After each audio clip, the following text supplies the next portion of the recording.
നമസ്കാരം. നമ്മള് കഴിഞ്ഞ ക്ലാസ്സിൽ ഒരു ക്ലാസ് എടുത്തായിരുന്നു. ഹിസ്റ്ററിയുടെ ബേസിക് ആയിട്ടുള്ള കാര്യം നമ്മൾ പ്ലസ് 1 പ്ലസ് 2 എത്തിയപ്പോൾ നിങ്ങൾക്ക് ബേസിക് നൽകാനുള്ള കുറച്ച് കാര്യങ്ങൾ ഞാൻ കഴിഞ്ഞ ക്ലാസ് പറഞ്ഞായിരുന്നു. അതിൽ കുറച്ച് പേരൊന്നും ഉണ്ടായിരുന്നു തോന്നുന്നുള്ളൂ. അതിനുശേഷം നമ്മൾ പറഞ്ഞത് ഫസ്റ്റ് അപ്ലം തുടങ്ങിയായിരുന്നു. അതായത് സെക്കൻഡ് ഇയറിലെ ഹിസ്റ്ററിയിലെ ഫസ്റ്റ് അപ്ലം തുടങ്ങിയായിരുന്നു. പേരെന്തായിരുന്നു? Bricks, dates, bones. നമ്മൾ തുടങ്ങി അതിൽ പഠിച്ചത് ഒരു ഷോർട്ട് ക്വസ്റ്റ്യൻ പറഞ്ഞു, ഒരു എസ്സേയും പറഞ്ഞു. ഓർമ്മ കാണുമെന്ന് വിശ്വസിക്കുന്നു. നമ്മൾ പഠിച്ചത് എന്താണ്? നമ്മുടെ ഇന്ത്യയുടെ തനതായ സംസ്കാരമായ ഇൻഡസ് വാലി സിവിലൈസേഷൻ, സിന്ധു നദീതട സംസ്കാരം അല്ലെങ്കിൽ ഹരപ്പൻ സിവിലൈസേഷൻ, ഹരപ്പൻ സംസ്കാരത്തെ കുറിച്ച് നമ്മൾ ഫസ്റ്റ് ആയിട്ട് നമ്മൾ എന്ത് ചെയ്തു പഠിച്ചത്. നമ്മൾ ആ ഹരപ്പ ഇവിടെ കണ്ടെത്തിയത് അല്ലെങ്കിൽ 1922 ജോൺ മാർഷലിലുള്ള ദേരം സാഹിനിയും ആർ ഡി ബാനർജിയും ഹരപ്പയും മോഹൻജോദാരോയും കണ്ടെത്തിയ കാര്യങ്ങൾ പഠിച്ചു.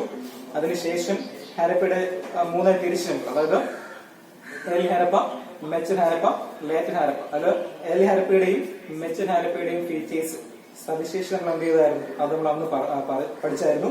അതേപോലെ നമ്മൾ ലാസ്റ്റ് അവർ നിർത്തിയത് ഫീച്ചേഴ്സ് ഓഫ് മോഹൻജൊദാരോ, മോഹൻജൊദാരോയുടെ സവിശേഷതകൾ. നമ്മൾ അതാണ് ലാസ്റ്റ് നിർത്തിയത്. അത് 5 പോയിന്റുകൾ പറഞ്ഞു. എസ് നമ്മൾ പഠിച്ചു നിർത്തിയായിരുന്നു. അന്നേരം പഠിച്ചുകൊള്ളുക. ഒന്നുകിൽ നമുക്ക് എസ് 8 മാർക്ക് ചോദിക്കാം, അല്ലെങ്കിൽ അതിൽ ഏതെങ്കിലും ഗ്രേഡ് ഭാഗത്ത് ഉണ്ട്. അതേപോലെ അവരുടെ ഈ ഗ്രാനറി ഉണ്ട്, പിന്നെ ഡ്രെയിനേജ് ഉണ്ട്. ഇതൊക്കെ നമുക്ക് ഷോർട്ട് ക്വസ്റ്റ്യൻ ചോദിക്കാനുള്ള സാധ്യതയുള്ള ഏരിയ ആണ്. അത് പഠിച്ചുകൊള്ളുക. അപ്പൊ നമ്മൾ ഇന്ന് പോകുന്ന ഫസ്റ്റ് ഏരിയയിൽ പോവുകയാണ്. രണ്ടാമത്തെ ക്ലാസ് ആണ്, അതിന് കണ്ടിന്യൂറ്റി ആണ്. ബാക്കിയുള്ള ക്ലാസ്സിലേക്ക് പോവുകയാണ്. അത് first one, substance strategies, Harappan ജനങ്ങളുടെ ഉപജീവന മാർഗങ്ങൾ. ഫസ്റ്റ് എന്താണ്? സബ്സ്റ്റൻസ് സ്ട്രാറ്റജീസ് അല്ലെങ്കിൽ ഉപജീവന തന്ത്രങ്ങൾ, അല്ലെങ്കിൽ ഉപജീവന മാർഗങ്ങൾ, ഹരപ്പൻ ജനതയുടെ ഉപജീവന മാർഗങ്ങൾ. ഓക്കെ, ഹരപ്പൻ ജനങ്ങളെ കുറിച്ച് പറഞ്ഞാൽ അവരുടെ ഉപജീവന മാർഗങ്ങൾ മെയിനായിട്ട് രണ്ടായി തിരിക്കാം. ഫസ്റ്റ് വൺ അഗ്രികൾച്ചർ, ഒന്നാമത് അഗ്രികൾച്ചർ. ഒന്നാണ് കൃഷി അഥവാ അഗ്രികൾച്ചർ. ഇനി രണ്ടാമത് പറഞ്ഞാലോ domestication of animals.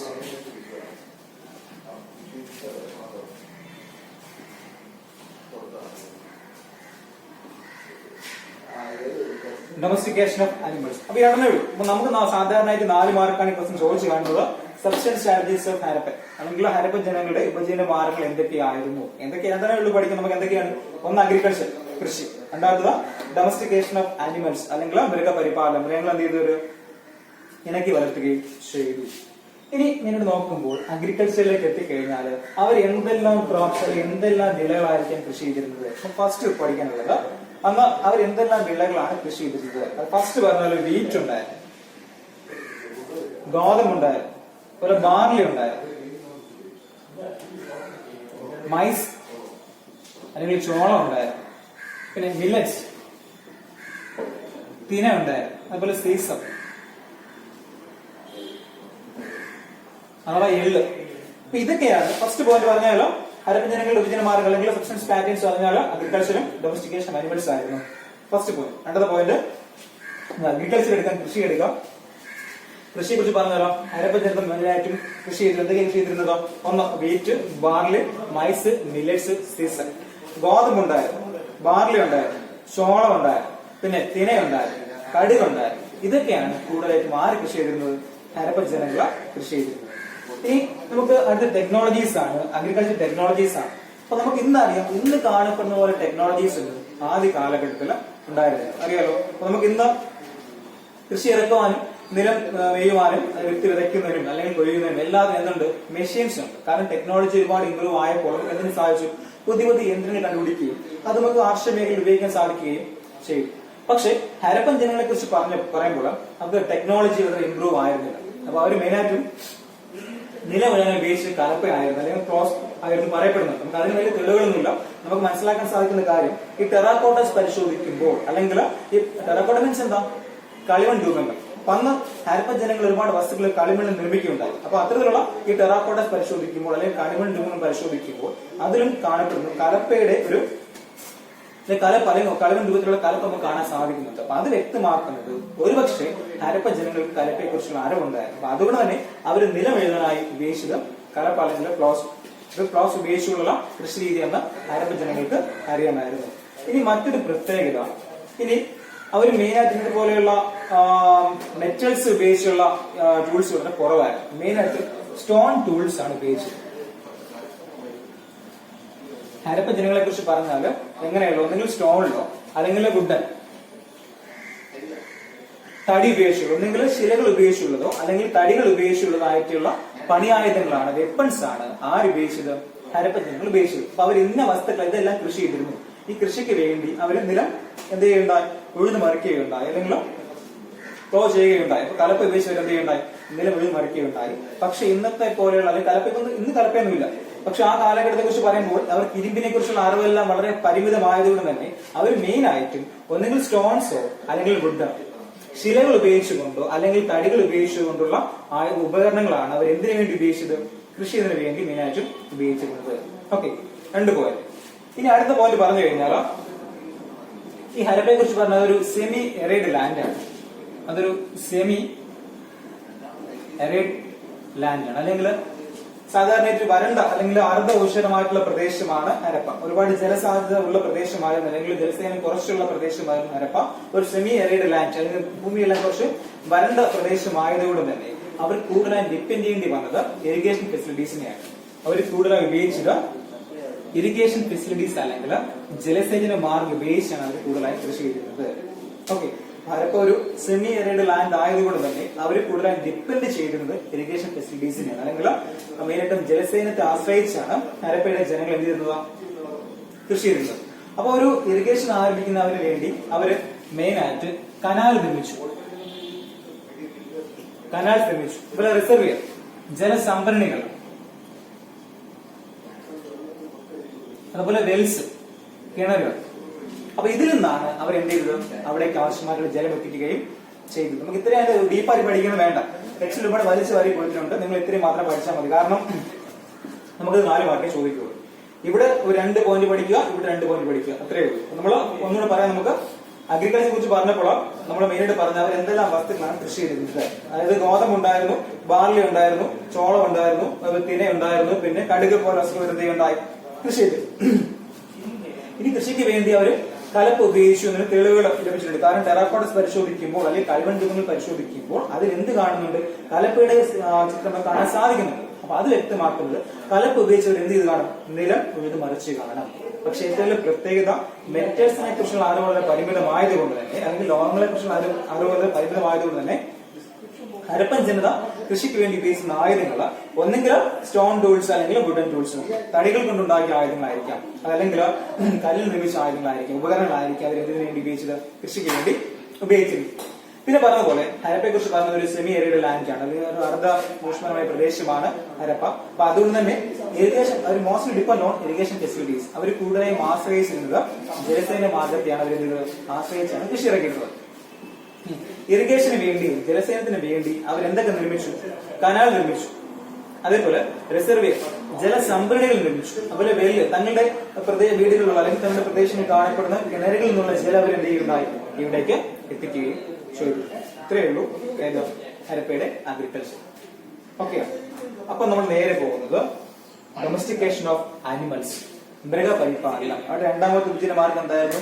Domestication of animals അല്ലെങ്കിൽ മൃഗപരിപാലനമായിരുന്നു ഹരപ്പ ജനങ്ങളുടെ രണ്ടാമത്തെ ഉപജീവന മാർഗം. അവർ എന്തൊക്കെയായിരിക്കും ഇനൊക്കെ വളർത്തിയത്?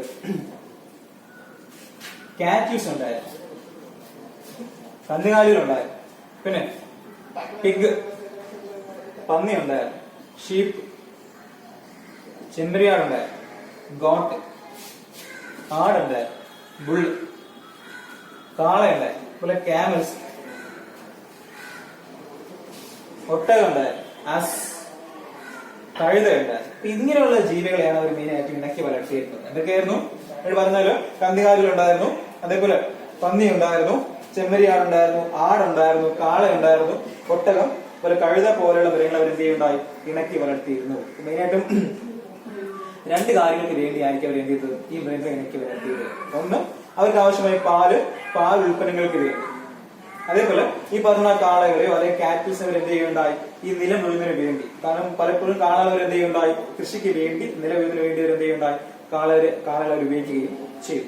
ഇനി നമുക്ക് ഈ പറഞ്ഞ ജീവികളെ അവർ ഇണക്കി വളർത്തിയിരുന്നു എന്നതിന് അറിവ് ലഭിക്കുന്നത് എങ്ങനെയായിരിക്കാം?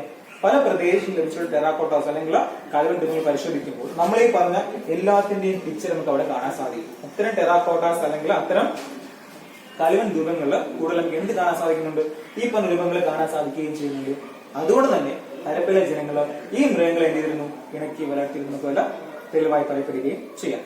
ഈ ഒരു കാര്യം കൂടെ വെള്ളം നേരത്തെ പറഞ്ഞ ഇതിനു വേണ്ടിയായിരിക്കാം ഈ പറഞ്ഞ കലപ്പ് ഉപയോഗിച്ച് നില വരയ്ക്കുന്നതിന് വേണ്ടി ഇപ്പൊ കാർട്ട് അല്ലെങ്കിൽ വണ്ടി കൊണ്ടുപോകുന്ന കാളവണ്ടിക്ക് വേണ്ടി അവർ ഉപയോഗിച്ചിരുന്നിരിക്കാം, അല്ലെങ്കിൽ നിലം ഉഴുത് മരക്കുന്നതിന് വേണ്ടി ഉപയോഗിച്ചിരുന്നിരിക്കാം. ഇനി ക്യാമൽസിനെയും ആക്സസ് ചെയ്യാന്നുണ്ടെങ്കിലോ ബേസിംഗ് ബേർഡൻ അല്ലെങ്കിൽ ഭാരം ചുമക്കുന്നതിന് വേണ്ടിയായിരിക്കും അവർ ഇതിനെ ഉപയോഗിക്കുകയും ചെയ്യുന്നത്. ഇത്രയേ ഉള്ളൂ ഹരപ്പയുടെ സബ്സ്റ്റൻസ് കാറ്റഗറീസ്. ഇത്രയും പോയിന്റ് മാത്രം പഠിച്ചാൽ മതി. നമ്മൾ പറഞ്ഞത് ഹരപ്പയുടെ മേജർ സബ്സ്റ്റൻസ് പാറ്റേണിനെ കുറിച്ച് പറഞ്ഞു കഴിഞ്ഞാൽ അഗ്രികൾച്ചറും ഡൊമസ്റ്റിക്കേഷൻ ഓഫ് ആനിമൽസുമാണ്. അതായത് കൃഷിയും മൃഗപരിപാലനമാണ് ഹരപ്പയുടെ ഉപജീവന മാർഗങ്ങൾ. അവർ കൃഷി ചെയ്തിരുന്നത് wheat, barley, mice, millet, season പോലുള്ള വസ്തുക്കൾ എന്തെങ്കിലും കൂടുതലായി അവർ കൃഷി ചെയ്യുകയുണ്ടായി.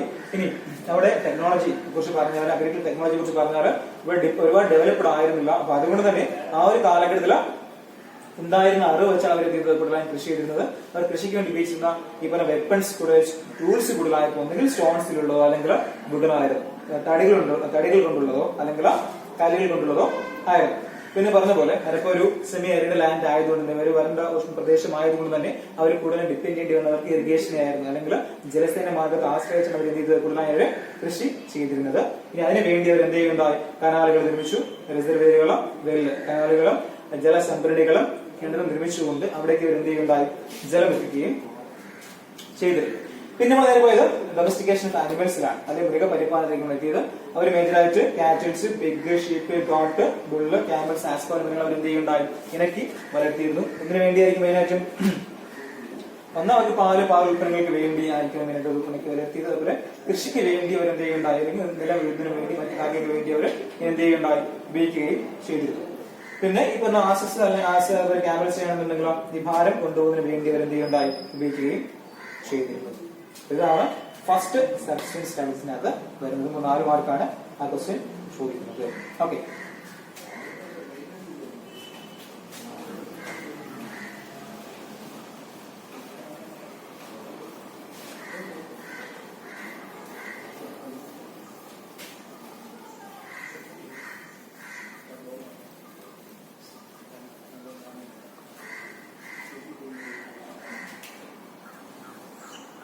നമ്മളിനി നേരെ പോകുന്ന അടുത്ത ഏരിയ സോഷ്യൽ ഡിഫറൻസിലേക്ക്. നമുക്ക് അത് 4 മാർക്കാണ് ക്വസ്റ്റ്യൻ ചോദിക്കുന്നത്.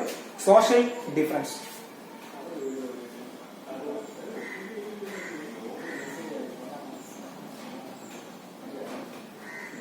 അപ്പൊ നമുക്കറിയാം നമ്മുടെ സമൂഹത്തിൽ ഇന്നും പല കാര്യങ്ങൾ എന്തുണ്ട്?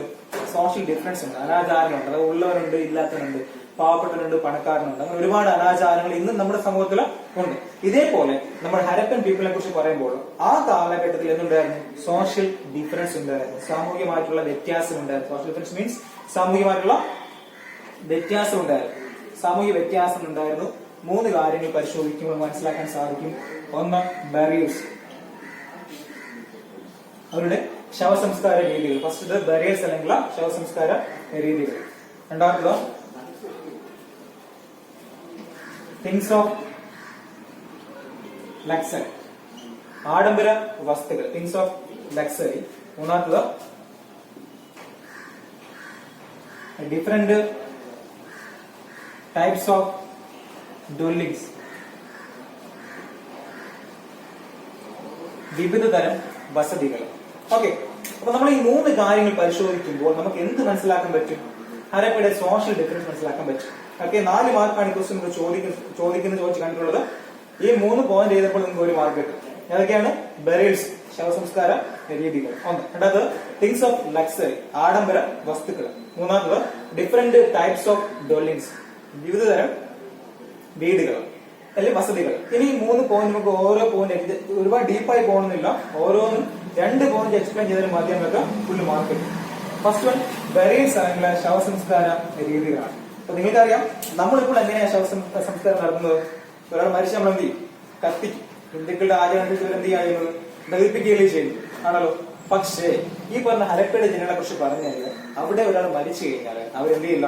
മൃതശരീരം കത്തിക്കുകയല്ല ചെയ്യുന്നത്, മറിച്ച് പിറ്റ്സ് അല്ലെങ്കിൽ കുഴി കുഴിച്ച ശേഷം എന്ത് ചെയ്യും? അതിനകത്ത് അടക്കം ചെയ്യുകയാണ് ചെയ്യുന്നത്. അപ്പൊ ഹരപ്പിൽ ഒരാൾ മരിച്ചു കഴിഞ്ഞാൽ എന്ത് ചെയ്യും? അവര് മൃതശരീരങ്ങളെ കത്തിക്കാതെ അല്ലെങ്കിൽ ദഹിപ്പിക്കാതെ വലിയ കുഴികളിൽ ഇപ്പം ഒരു ശരീരം കിടത്താൻ ആവശ്യമായ കുഴിക്കുന്നു, അതിനകത്ത് എന്ത് ചെയ്യും? ആളെ കിടത്തുകയാണ് ചെയ്യുന്നത്. ചെറിയ ചെറിയ പിറ്റ്സ് അല്ലെങ്കിൽ കുഴികളാക്കിയാണ് എന്ത് ചെയ്യുന്നത്? ഇവരെ അവരെ അടക്കം ചെയ്യുകയും ചെയ്തിരുന്നത്. ഇനി നമ്മൾ അത് പരിശോധിക്കുമ്പോൾ നമുക്ക് കാണാൻ സാധിക്കുന്നത് ചില ശവക്കല്ലറുകൾ പരിശോധിക്കുമ്പോൾ നമുക്ക് കാണാൻ സാധിക്കുന്ന കാര്യം വെച്ച് കഴിഞ്ഞാൽ അതില് ഈ ബ്രിക്സ് ഭാഗത്തുണ്ടായിരുന്നു, അല്ലെങ്കിൽ ചുടുകല്ലുകൾ. എല്ലാത്തിലും ഇല്ല. ചില ശവക്കല്ലുകൾ പരിശോധിക്കുമ്പോൾ നമുക്ക് എന്ത് കാണാൻ സാധിക്കും? ബ്രിക്സ്, ചിലരും ബ്രിക്സ് അടിക്കിയിട്ടുണ്ട്. അതേപോലെ ചിലതിൽ അവർ ഉപയോഗിച്ച വെപ്പൺസ്, ഓർണമെന്റ്സ്, ജ്വല്ലറീസ്, ടൂൾസ്, അതായത് അവർ ഉപയോഗിച്ച ആയുധങ്ങൾ, വസ്ത്രങ്ങൾ, ഉപകരണങ്ങൾ എല്ലാം എന്ത് ചെയ്തിട്ടുണ്ട്? അടക്കം ചെയ്തിട്ടുണ്ട്. അപ്പോൾ അത് വ്യക്തമാക്കുന്നത് അത്തരം മൃതശരീരങ്ങൾ അല്ലെങ്കിൽ അത്തരം ഈ പറഞ്ഞ ശവക്കല്ലറുകൾ ആരുടേതായിരിക്കാം? സമൂഹത്തില് ഉയർന്ന സ്ഥാനം വഹിക്കുന്ന ആൾക്കാരുടേതായിരിക്കും, അല്ലെങ്കിൽ സമൂഹത്തിൽ ഉന്നതമായ ആൾക്കാരുടേതായിരിക്കാം. എന്നാൽ അതേ സ്ഥാനത്ത് വെറും ശവക്കല്ലുകൾ മാത്രം കാണാൻ സാധിക്കുകയും ചെയ്യും. ഇതൊന്നും ഇല്ലാത്ത, അല്ലെങ്കിൽ നമ്മൾ പറഞ്ഞ പോലെ ഈ ഓർണമെന്റ്സോ അല്ലെങ്കിൽ വെപ്പൺസോ അല്ലെങ്കിൽ ബ്രിക്സോ ഒന്നും ഇല്ലാതെ വെറുതെ ഒരാൾ മരിക്കുന്നു, എന്ത് ചെയ്യുന്നു? അടക്കം ചെയ്യും. അപ്പൊ അങ്ങനെയുള്ള ശവക്കല്ലുകൾ കാണാൻ സാധിക്കുകയും ചെയ്യുന്നുണ്ട്. അപ്പോൾ അത് വ്യക്തമാക്കുന്നത് സമൂഹത്തിലെ അനാചാരങ്ങൾ ഉണ്ടായിരുന്നു. ഫസ്റ്റ് ബെറിൽസിനെ കുറിച്ച് പറഞ്ഞാൽ, ശവസംസ്കാരത്തെ കുറിച്ച് പറഞ്ഞാൽ അനാചാരങ്ങൾ ഉണ്ടായിരുന്നു.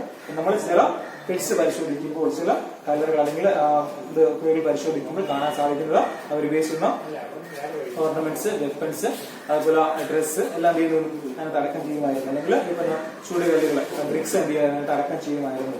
എന്നാൽ അതേ സമയത്ത് ചില കഥ പരിശോധിക്കുമ്പോഴോ നമുക്ക് ഇതൊന്നും കാണുവാൻ സാധിക്കുകയും ചെയ്യുന്നില്ല. അപ്പൊ അത് വ്യക്തമാക്കുന്നത് സമൂഹത്തിലെ ഉന്നതര ആൾക്കാർ ആയിരിക്കും എന്ത് ചെയ്തത്? അത് കൂടുതലായി ഉപയോഗിച്ചത്. അല്ലെങ്കിൽ ഉന്നതര ആൾക്കാർ മരിക്കുമ്പോൾ ആയിരിക്കാം ഈ പറഞ്ഞ ആയുധങ്ങളും മറ്റു വസ്തുക്കളും എന്ത് ചെയ്തത്? അടക്കം ചെയ്യുകയും ചെയ്തിരുന്നത്.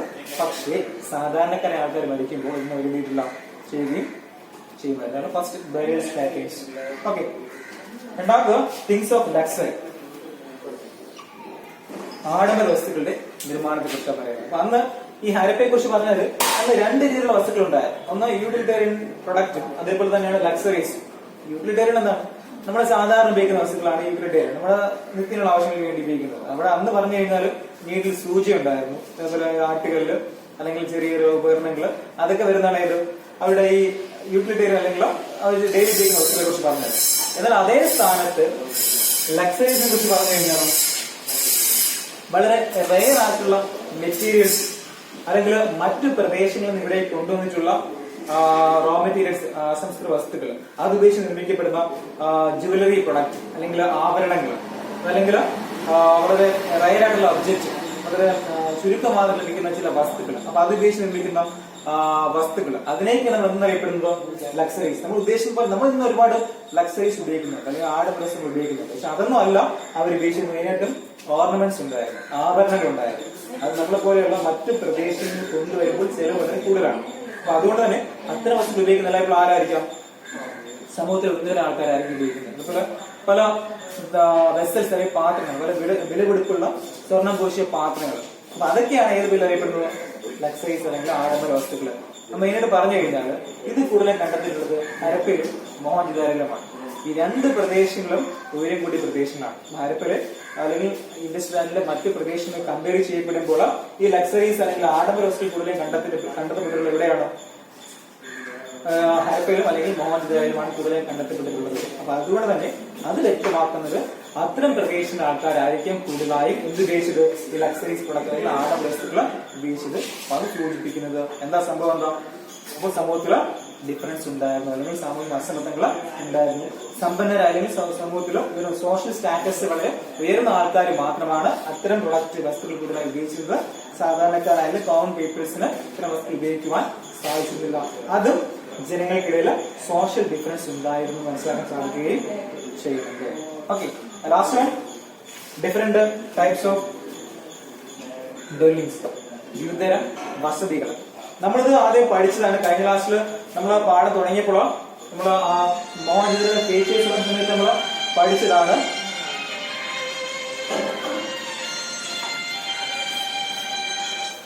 മോഹൻജദാരോ ഫീച്ചേഴ്സ് പഠിച്ചതാണ്. നമ്മൾ മെയിനായിട്ട് അവിടെ 5 ഫീച്ചേഴ്സ് പറഞ്ഞത്. ആദ്യം നമ്മൾ എന്താ പറയുക? Town planning. ഞാൻ പറഞ്ഞ ടൗൺ പ്ലാനിങ് 2ാം ക്ലാസ് ചെയ്തു വരികയായിരുന്നു. ലോവർ ടൗണും സിറ്റാഡൽ 2ാം ക്ലാസ് ചെയ്തില്ല നമ്മൾ. അപ്പോൾ ആ സമയത്ത് സിറ്റാഡലിലെ വീടുകൾ എങ്ങനെയായിരുന്നു? ഉയർന്ന വീടുകളാണ് കാണപ്പെട്ടത്, അല്ലെ? അവിടെ നിർമ്മിക്കപ്പെട്ട വീടുകളെല്ലാം വലിയ വീടുകളായിരുന്നു. 2ഓ 3ഓ നിലകളോട് കൂടിയ വലിയ വീടുകളാണ് ഇവിടെ കാണപ്പെട്ടത്. മോഹൻജദാരോയിൽ കൂടുതലായി കാണപ്പെട്ടത്. അതേ സ്ഥാനത്ത് അതേ സിറ്റാഡലിൽ കാണപ്പെട്ടത്. എന്നാൽ അതേ സ്ഥാനത്ത് നമ്മൾ ലോവർ ടൗണിലേക്ക് വരുമ്പോൾ അല്ലെങ്കിൽ കീഴ്പട്ടണത്തിലേക്ക് വരുമ്പോൾ കാണാൻ സാധിക്കുന്നത് എന്താ? ചെറിയ വീടുകൾ, അല്ലെങ്കിൽ ഒരു മുറികൾ മാത്രമുള്ള ചെറിയ വീടുകൾ നമുക്ക് എന്ത് അവിടെ കാണാൻ സാധിക്കുകയും ചെയ്യുന്നുണ്ട്. ചുരുക്കത്തിലോ അവിടെ വീടുകളെ കുറിച്ച് പറയുമ്പോൾ ചെറിയ വീടുകളും വലിയ വീടുകളും അവിടെ ഉണ്ടായിരുന്നു അല്ലെ. ചുരുക്കത്തില് ഡിഫറെന്റ് ടൈപ്സ് ഓഫ് ഡെലിങ്സ്, വിവിധ വീടുകളെ കുറിച്ച് പറഞ്ഞാൽ സമൂഹത്തില് ഉയർന്ന വീട് അല്ലെങ്കിൽ 2 3 നിലയോട് കൂടി വലിയ വീടുകളുണ്ടായിരുന്നു, ചെറിയ വീടുകളും ഉണ്ടായിരുന്നു. അപ്പം ഈ വലിയ വീടുകൾ ആരാ ജീവിച്ചത്?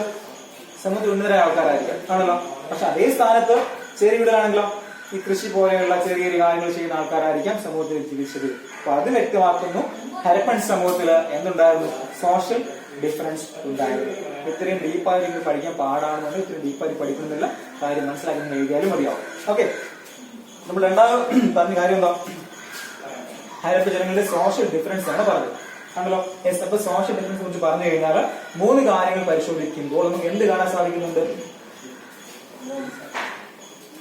3 കാര്യങ്ങൾ പരിശോധിക്കുമ്പോൾ നമുക്ക് എന്ത് കാണാൻ സാധിക്കും? സോഷ്യൽ ഡിഫറൻസ് കാണാൻ സാധിക്കുന്നുണ്ട്. എന്തൊക്കെയാണത്?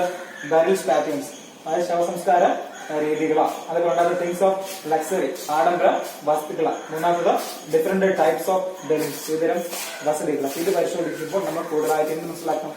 ഹരപ്പയിൽ ഉണ്ടായിരുന്ന സോഷ്യൽ ഡിഫറൻസ് മനസ്സിലാക്കാൻ സാധിക്കുകയും ചെയ്യും. ഇന്ന് സമൂഹത്തിലുള്ള പോലെ തന്നെയാണ് അന്നും ഹരപ്പൻ സമൂഹത്തെ കുറിച്ച് പറയുന്നത്. സമൂഹത്തിൽ എന്തുണ്ടായിരുന്നു?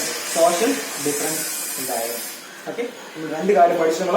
ആദ്യം പറഞ്ഞത് ഒരു സബ്സ്റ്റൻസ് പാറ്റേൺ ആണ് ആദ്യം പറഞ്ഞത്, രണ്ടാമത് സോഷ്യൽ ഡിഫറൻസ്. ഓക്കെ,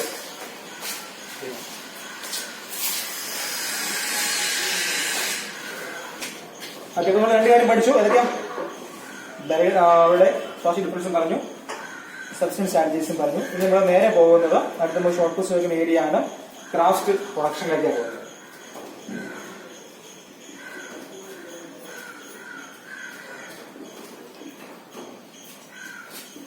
അടുത്ത നമ്മുടെ ഏരിയ എന്താണ്? ക്രാഫ്റ്റ് പ്രൊഡക്ഷനിലേക്കാണ് പോകുന്നത്, അല്ലെങ്കിൽ കരകൗശല ഉൽപാദനത്തിലേക്ക്. നമ്മൾ ഇപ്പം ആദ്യത്തെ ക്ലാസ്സിൽ എന്താ പറഞ്ഞത്? ഹരപ്പയുടെ മേജർ ഒക്കുപേഷൻ, ജനങ്ങളുടെ മേജർ ഒക്കുപേഷൻ എന്തൊക്കെയായിരുന്നു? Agriculture and domestication of animals, കൃഷിയും മൃഗപരിപാലനവുമായ 4 വിഭജനമാർഗം ഹരപ്പ ജനങ്ങൾ വിഭജനമാർഗം. പക്ഷെ ഇതിന് പുറമെ ചെറിയ തോതിൽ അവർക്ക് എന്തറിയായിരുന്നു? ക്രാഫ്റ്റ് പ്രൊഡക്ഷൻ ആണെങ്കിലോ കരകൗശല ഉൽപാദനത്തെ കുറിച്ച്, അല്ലെങ്കിൽ പലതരം കരകൗശല നിർമ്മിക്കുന്ന രീതികളെ കുറിച്ച് ആർക്കറിയായിരുന്നു? ഹരപ്പയിലെ ജനങ്ങൾക്ക് അറിയായിരുന്നു. അപ്പൊ മെയിൻ ആയിട്ട് അവിടെ ഒരൊറ്റ കാര്യം മാത്രം നിങ്ങൾ പഠിച്ചാൽ മതി, അതിന് ചോദിക്കാൻ സാധ്യതയുള്ളത്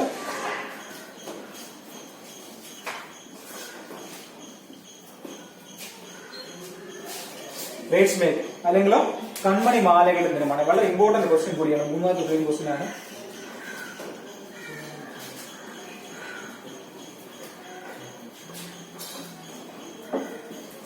കൺമണി മാലകളുടെ നിർമ്മാണം വളരെ ഇമ്പോർട്ടന്റ് ആണ്. ഓക്കെ, കാര്യം മനസ്സിലായല്ലോ. നമ്മൾ ഇവിടെ ക്രാഫ്റ്റ് പ്രൊഡക്ഷനിലേക്കാണ് പോകുന്നത്, കരകൗശല ഉൽപാദനത്തിലേക്കാണ് മെയിനായിട്ട് പോകുന്നത്. അതിനെക്കുറിച്ച് പറഞ്ഞു കഴിഞ്ഞാൽ മെയിൻ ആയിട്ട് ഹരപ്പയിലെ ജനങ്ങളെ കുറിച്ച് പറഞ്ഞാൽ കരകൗശല ഉൽപാദനത്തിലും വളരെയധികം മുൻപന്തിയിലായിരുന്നു ആര്?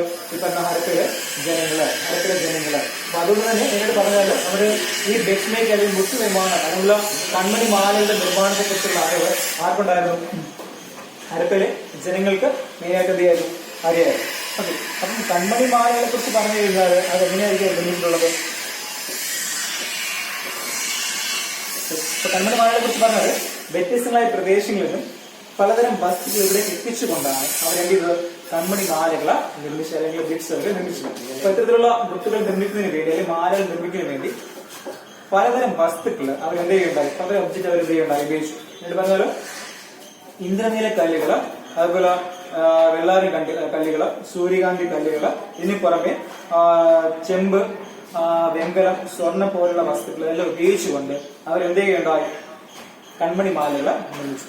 ഓക്കെ, ഫസ്റ്റ് പറഞ്ഞ പോലെ ഒന്നുകൂടെ ക്രാഫ്റ്റ് പ്രൊഡക്ഷനെ കുറിച്ച് പറഞ്ഞു കഴിഞ്ഞാൽ, അല്ലെങ്കിൽ കരകൗശല ഉൽപ്പാദനത്തെ കുറിച്ച് പറഞ്ഞു കഴിഞ്ഞാൽ അവിടെ ഏറ്റവും മെയിൻ ആയിട്ട് ബെഡ് മേക്കിംഗ് മാത്രമല്ല, അല്ലെങ്കിൽ കൺമണി മാലകൾ മാത്രമല്ല, ഇപ്പൊ ചിപ്പിയിലുള്ള വസ്തുക്കൾ നിർമ്മിച്ചിട്ട് ഷെൽ പ്രൊഡക്ഷൻ ഒരു കാര്യമായിരുന്നു. അതുപോലെ തന്നെ സ്റ്റോൺസിലുള്ള അല്ലെങ്കിൽ വ്യത്യസ്ത അങ്ങനെയുള്ള വസ്തുക്കൾ ഉപയോഗിച്ചുകൊണ്ടുള്ള ഒരുപാട് വസ്തുക്കളും ഇവർ നിർമ്മിച്ചിരുന്നു. പക്ഷെ അത് എക്സാമിൽ ചോദിക്കാൻ സാധ്യതയുള്ളത് ഈ പറഞ്ഞ ബെഡ് മേക്കിംഗ് അല്ലെങ്കിൽ കൺമണി മാലകളുടെ നിർമ്മാണമാണ് സാധാരണയായിട്ട് നമുക്ക് എക്സാമിന് ചോദിച്ചു കാണുന്നത്. Bed making was one of the favourite activities of the Harappa. Harappa ജനങ്ങളുടെ ഏറ്റവും പ്രധാനപ്പെട്ട ഒരു ഒരു കരകൗശല നിർമ്മാണത്തിലൊന്ന് കൺമണി മാലകളുടെ നിർമ്മാണമായിരുന്നു.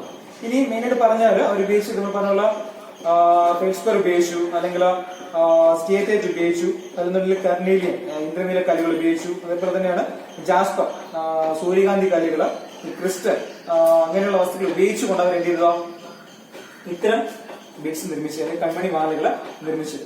ഇതിന് പുറമെ പറഞ്ഞ പോലെ കർണീലിയൻ ഉണ്ടായിരുന്നു, ജാസ്പർ ഉണ്ടായിരുന്നു, ക്വാർട്സ് ഉണ്ടായിരുന്നു, പിന്നെ ബ്രോൺസ്, കോപ്പർ, ഗോൾഡ് പോലുള്ള വസ്തുക്കളെല്ലാം ഉപയോഗിച്ചുകൊണ്ട് അവർ എന്ത് ചെയ്യുന്നുണ്ടായി ഇത്തരം കൺമണി മാലകൾ നിർമ്മിച്ചത്.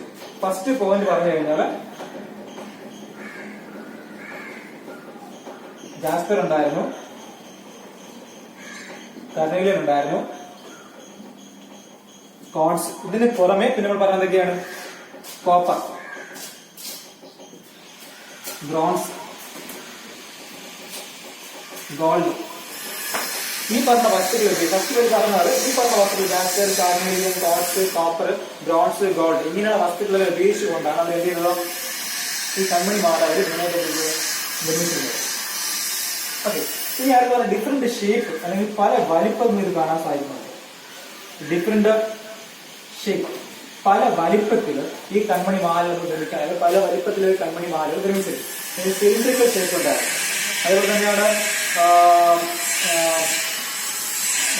പിന്നെ ഡിസ്ക് ഷേപ്പ് ഉണ്ടായിരുന്നു, സിലിണ്ടറിക്കൽ ഷേപ്പ് ഉണ്ടായിരുന്നു, പിന്നെ സ്പെറിക്കൽ ഷേപ്പ് ഉണ്ടായിരുന്നു, അല്ലെങ്കിൽ ബാനർ ഷേപ്പ് ഉണ്ടായിരുന്നു. നേരിട്ട് പറഞ്ഞാൽ ഈ വൃത്താകൃതിയിലോ അല്ലെങ്കിൽ ഗോളാകൃതിയിലോ അല്ലെങ്കിൽ വീപ്പയുടെ ആകൃതിയിലോ ഒക്കെ അവർ എന്ത് ചെയ്യുണ്ടായി ഈ മാല നിർമ്മിക്കുകയുണ്ടായി. ഒന്നുകൂടെ പറയാൻ കുറച്ച് അല്പം ടഫായിട്ടുള്ള ഏരിയയാണ്. ഫസ്റ്റ് പറഞ്ഞ പോലെ ഹരപ്പയിലെ ജനങ്ങൾ ഈ പറഞ്ഞ ക്രാഷ് പ്രൊഡക്ഷന്റെ ഏറ്റവും പ്രധാനപ്പെട്ട വസ്തുക്കൾ ഒന്നായിരുന്നു കൺമണി മാലകളുടെ നിർമ്മാണം. ഓക്കെ, ഇനി അവർ ഉപയോഗിച്ച വസ്തുക്കൾ ഡിഫറെന്റ് ഒബ്ജക്ട് പല പല വസ്തുക്കൾ ഉപയോഗിച്ചത് വേണ്ടിയുള്ള ഈ മാലകൾ അവർ നിർമ്മിച്ചിരുന്നത് എന്തൊക്കെയായിരുന്നു? ജാസ്പർ ഉണ്ടായിരുന്നു, കല്ലുണ്ടായിരുന്നു, അതായത് സൂര്യകാന്തി കല്ലുകളുണ്ടായിരുന്നു, പിന്നെ ഇന്ദ്രനീല കല്ലുകളുണ്ടായിരുന്നു, പിന്നെ തിളക്കമുള്ള മറ്റ് കല്ലുകളുണ്ടായിരുന്നു, പിന്നെ കോപ്പർ, ബ്രോൺസ്, ഗോൾഡ് അല്ലെങ്കിൽ ചെമ്പ്, വെങ്കലം, സ്വർണ്ണം പോലത്തെ വസ്തുക്കൾ ഉപയോഗിച്ച് എന്ത് ചെയ്യുന്നുണ്ടായി ഇത്തരം മാലകൾ നിർമ്മിച്ചു. ഫസ്റ്റ് അടുത്തപോലെ പറഞ്ഞാൽ ഡിഫറെന്റ് ഷേപ്പിൽ നമുക്ക് ഇത് കാണാൻ സാധിക്കുന്നുണ്ട്. പല വലിപ്പത്തിൽ ഈ പറഞ്ഞ കൺമണി മാല നമുക്ക് കാണാൻ സാധിക്കുന്നുണ്ട്. അത് സ്പെറിക്കൽ ഷേപ്പ് ഉണ്ടായിരുന്നു, അതുപോലെ ഡിസ്ക് ഷേപ്പ് ഉണ്ടായിരുന്നു, അല്ലെങ്കിൽ പിന്നെ പറഞ്ഞ പോലെ ബാരൽ അല്ലെങ്കിൽ ബീപ്പയുടെ ഇങ്ങനെയുള്ള പല പല ഷേപ്പിൽ നമുക്ക് എന്ത് കാണാൻ സാധിക്കുന്നുണ്ട്? ഈ പറഞ്ഞ കൺമണി മാലകൾ നമുക്ക് കാണാൻ സാധിക്കുകയും ചെയ്യുന്നുണ്ട്. ഇത് മറ്റൊരു പ്രത്യേകത, 2 or more stones, രണ്ടോ അതിലധികമോ കല്ലുകൾ തമ്മിൽ ചേർത്താണ് അവർ എന്ത് നിർമ്മിച്ചത്? ഈ പറഞ്ഞ ബ്രിഡ്ജിലേക്ക് നിർമ്മിച്ചത്. 2 or more stones, രണ്ടോ അതിലധികമോ ശിലകൾ തമ്മിൽ കൂട്ടി ചേർത്താണ് അവർ എന്ത് ചെയ്തിരുന്നത് ഇത്തരത്തിലുള്ള കൺമണി മാലകൾ കൂടുതലായിട്ട് അവരെ നിർമ്മിച്ചിരുന്നത്. അത് മാത്രമല്ല ഏറ്റവും അവസാനമായിട്ട് കവേർഡ് വിത്ത് ഗോൾഡ്. പലപ്പോഴും ലാസ്റ്റ് ചെറിയ കല്ലുകൾ വരുന്ന ഭാഗത്ത് അവർ എന്ത് ചെയ്യുകയുണ്ടായി സ്വർണ്ണം ഉപയോഗിച്ച് കവർ ചെയ്യുകയും ചെയ്തു. ഓക്കെ, 3 പോയിന്റ് പറഞ്ഞ പോലെ jasper, carnelian, quartz, copper, bronze, gold പോലുള്ള വസ്തുക്കൾ ഉപയോഗിച്ചുകൊണ്ടാണ് അവർ ഈ പറഞ്ഞ കൺമണി മാലകൾ നിർമ്മിച്ചിരുന്നത്. വ്യത്യസ്തങ്ങളായ വലിപ്പത്തിൽ പല പല ഷേപ്പിൽ നമുക്ക് കാണാൻ സാധിക്കുന്നുണ്ട്. ഗോളാകൃതിയും അതുപോലെ വൃത്താകൃതിയിലും പിന്നെ വീപ്പിയുടെ ആകൃതിയിലൊക്കെ എന്ത് കാണാൻ സാധിക്കുന്നുണ്ട്? ഇപ്പം കൺമണി മാലകൾ കാണാൻ സാധിക്കുന്നുണ്ട്. പിന്നെ പറഞ്ഞതുപോലെ രണ്ടോ അതിലധികമോ കല്ലുകൾ തമ്മിൽ ചേർത്ത് കൊണ്ടാണ് അവർ എന്ത് ചെയ്യുക ഈ കൺമണി മാലകൾ നിർമ്മിച്ചത്. അവസാനം അവർ എന്ത് ചെയ്യുമായിരുന്നു? അതിനെ സ്വർണം അല്ലെങ്കിൽ ഗോൾഡ് കൊണ്ട് കവർ ചെയ്യുകയും ചെയ്തു. ഓക്കെ, ഇനി ഇന്നത്തെ പോലെ ടെക്നിക്സ് ഒന്നും അന്നത്തെ കാലഘട്ടത്തിൽ ഉണ്ടായിരുന്നില്ല. കാരണം ഇന്ന് ഒരുപാട് ടെക്നോളജീസ് ഉണ്ട്. അപ്പം അന്നത്തെ കാലഘട്ടമായി കമ്പയർ ചെയ്യുമ്പോൾ ഇന്ന് ഒരുപാട് ടെക്നോളജീസ് ഉണ്ട്. പക്ഷെ അന്നത്തെ കാലഘട്ടത്തിലാണെങ്കിലോ ടെക്നോളജീസ് വളരെ കുറവായതുകൊണ്ട് ഓരോ മെറ്റീരിയൽസിന്റെയും ഗുണമനുസരിച്ചുള്ള ടെക്നോളജിയാണ് അവർ ഉപയോഗിച്ചത്. വളരെ സിമ്പിൾ ആയി പറഞ്ഞാൽ സ്റ്റിയറ്റേറ്റ് എന്നറിയപ്പെടുന്ന അല്ലെങ്കിൽ വെള്ളാരം കല്ല് ഉപയോഗിച്ചാണ് അവർ കൂടുതലായിട്ട് കൺമണി മാല നിർമ്മിച്ചത്. സ്റ്റിയറ്റേറ്റ് ഈ പറഞ്ഞ ഏത് സ്റ്റേറ്റ് ഉപയോഗിച്ചുകൊണ്ട് അല്ലെങ്കിൽ വെള്ളാരം കല്ല് ഉപയോഗിച്ചുകൊണ്ടാണ് വെണ്ണക്കല്ല് ഉപയോഗിച്ചുകൊണ്ടാണ് അവർ കൂടുതലായിട്ടും ഈ പറഞ്ഞ കൺമണി മാലകൾ നിർമ്മിച്ചത്. അതിനുള്ള കാരണം വെച്ചാൽ വളരെ പെട്ടെന്ന് പൊടിച്ച് ഒരു പശ രൂപത്തിലാക്കി മാറ്റുന്ന പറ്റും. പല വലിപ്പത്തിൽ നമുക്ക് എന്ത് ചെയ്യാൻ സാധിക്കുമായിരുന്നു? ഈ മാല നിർമ്മിക്കാൻ സാധിക്കുമായിരുന്നു. അതുകൊണ്ട് തന്നെ അവർ കൂടുതലായും സ്റ്റേറ്റ് ഉപയോഗിച്ചുകൊണ്ടാണ് എന്ത് ചെയ്യുന്നത് ഈ കൺമണി മാലകൾ നിർമ്മിക്കാൻ ശ്രമിച്ചത്. അല്ലെങ്കിലോ അതൊരു കല്ല് ഈ പറഞ്ഞ ഒരു വെണ്ണക്കല്ല്, ഒരു കല്ലാണ്, എണ്ണക്കല്ലാണ് സ്റ്റേറ്റ് ചെയ്തത്. അപ്പൊ അതിലുള്ള കല്ലുകളും പുറത്തെടുത്ത് എന്ത് പറ്റും? പൊടിക്കാൻ പറ്റും. പൗഡർ ഫോമിലാക്കി നിൽക്കാൻ പറ്റും. പിന്നീട് പശയാക്കി മാറ്റിക്കൊണ്ട് വളരെ പെട്ടെന്ന് നിർമ്മിക്കാൻ സാധിക്കുന്നത് കൊണ്ട് തന്നെ അവർ കൂടുതലായി ഉപയോഗിച്ചത് എന്തായിരുന്നു? വെള്ളാരം കല്ല്, വെണ്ണക്കല്ലുകൾ കൊണ്ടാണ് കൂടുതലായിട്ട് അവര് ഈ കൺമണി മാലകൾ നിർമ്മിക്കുകയും ചെയ്തിരുന്നത്. അപ്പൊ 4 പോയിന്റായി. അടുത്തിടെ ക്രാഫ്റ്റ് പ്രശ്നത്തെക്കുറിച്ച് പറഞ്ഞു കഴിഞ്ഞാൽ അഗ്രികൾച്ചറിനും അതേപോലെ അനിമൽ ഡൊമസ്റ്റിക്കേഷനും പുറമെ കരകൗശല നിർമ്മാണത്തിലും അവർ കുറച്ച് മുൻപന്തിയിലായിരുന്നു. പക്ഷെ ഇത് കമ്പയർ ചെയ്യുമ്പോൾ വളരെ കുറച്ച് മാത്രമേ ഉണ്ടായിരുന്നുള്ളൂ. ഇനി ഈ ക്രാഷ് പ്രൊഡക്ഷൻ എന്തൊക്കെയാ വരുന്നത്? ഷിപ്പ് നിർമ്മാണം ഉണ്ടായിരുന്നു, പിന്നെ ലോഹങ്ങളുടെ മെറ്റൽസിലുള്ള വർക്ക് അതുണ്ടായിരുന്നു. അത് ഏറ്റവും ഇമ്പോർട്ടന്റ് ആയി വരുന്നതാണ് ബെഡ് മേക്കിംഗ് അല്ലെങ്കിൽ കൺമണി മാലകളുടെ നിർമ്മാണം. ഇനി അതിന്റെ ഫീച്ചേഴ്സ് പറഞ്ഞു കഴിഞ്ഞാൽ നമ്മൾ ഫസ്റ്റ് പറഞ്ഞ പോലെ ഡിഫറെന്റ് ഒബ്ജക്റ്റുകൾ ഉണ്ട്, പല രീതിയിലുള്ള വസ്തുക്കൾ കൊണ്ടാണ് കൺമണി മാലകൾ നിർമ്മിച്ചിരുന്നത്. ജാസ്പർ സൂര്യകാന്തി കല്ലുണ്ടായിരുന്നു, കനീലിയൻ ഇന്ത്യൻ കല്ലുണ്ടായിരുന്നു, കോട്സ് കിഴക്കുമ്പോൾ മറ്റു കല്ലുകളുണ്ടായിരുന്നു, പിന്നെ കോപ്പർ, ബ്രോൺസ്, ഗോൾഡ്, ചെമ്പ്, വെങ്കലം, സ്വർണ്ണം പോലെയൊക്കെയുള്ള വസ്തുക്കൾ ഉപയോഗിച്ചുകൊണ്ടാണ് അവർ എന്ത് ചെയ്തിരുന്നത്? ഇത്തരം മാലകൾ നിർമ്മിച്ചിരുന്നത്. First point. സെക്കൻഡ് പോയിന്റ് വന്നു കഴിഞ്ഞാൽ ഡിഫറെന്റ് ഷേപ്പിൽ നമുക്ക് കാണാൻ സാധിക്കുന്നുണ്ട്. അവർ ഈ പറഞ്ഞ കൺമണി മാലകൾ നിർമ്മിച്ചത് ഡിഫറെന്റ് ഷേപ്പിലായിരുന്നു. സ്പെറിക്കൽ ഷേപ്പ്, അല്ലെങ്കിൽ ഗോളാകൃതിയോ, അല്ലെങ്കിൽ ഡിസ്ക് വൃത്താകൃതിയിലോ, അല്ലെങ്കിൽ ബാരൽ ദീപികാകൃതിയിലോ നമുക്ക് എന്ത് സാധിക്കുന്നുണ്ട്? ഇത്തരം മാലകൾ നമുക്ക് കാണുവാൻ സാധിക്കുന്നു. ഇനി ഇതിന് നിർമ്മിച്ചത് 2 or more സ്റ്റോൺസ്, രണ്ടോ അതിലധികമോ കല്ലുകൾ തമ്മിൽ ചേർത്ത് കൊണ്ടാണ് അവർ ഈ പറഞ്ഞ കൺമണി മാലകൾ നിർമ്മിച്ചത്. അത് മാത്രമല്ല ലാസ്റ്റ് അവർ എന്ത് ചെയ്യുമായിരുന്നു? അതിനെ സ്വർണ്ണം കൊണ്ട് കവർ ചെയ്യുമായിരുന്നു. ഇനി പറഞ്ഞത് നമുക്ക് ലഭിക്കുന്ന ഈ മെറ്റീരിയൽസിന്റെ അടിസ്ഥാനത്തിലുള്ള ടെക്നോളജീസ് ഉപയോഗിച്ചത് എല്ലാ കൺമണി മാലകൾക്ക് ഒരു ടെക്നോളജിയാണ് ഉപയോഗിച്ചത്. ലഭിക്കുന്ന ഒബ്ജക്റ്റ് മെറ്റീരിയൽസിന്റെ ബേസിൽ ഡിഫറെന്റ് ടെക്നോളജീസ് ആണ് അവർ ഉപയോഗിച്ചത്. ഇനി പ്രധാനമായിട്ടും ഇതിന് വേണ്ടി ഉപയോഗിച്ചൊരു വസ്തുവായിരുന്നു സ്റ്റേറ്റേറ്റ്. ഈ കൺമണി മാല നിർമ്മിക്കുന്നത് എനിക്ക് ഉപയോഗിച്ച പ്രധാനപ്പെട്ട വസ്തുക്കൾ ഉണ്ടായിരുന്നു ഏതോ സ്റ്റേറ്റേറ്റ്. കാരണം വെണ്ണക്കല്ലിൽ കാരണം വളരെ പെട്ടെന്ന് അധികം സാധിച്ചുള്ളത് പൊടിച്ച് പച്ചരൂപത്തിലാക്കി കുഴച്ച് നിർമ്മിക്കുവാൻ മാല നിർമ്മിക്കാൻ സാധിച്ചത് കൊണ്ട് തന്നെ സ്റ്റേറ്റേറ്റ് ഉപയോഗിച്ചുകൊണ്ടാണ് കൂടുതലായിട്ട് കൺമണി മാലകൾ അവരെന്ത് നിർമ്മിക്കുകയും ചെയ്തിരുന്നത്.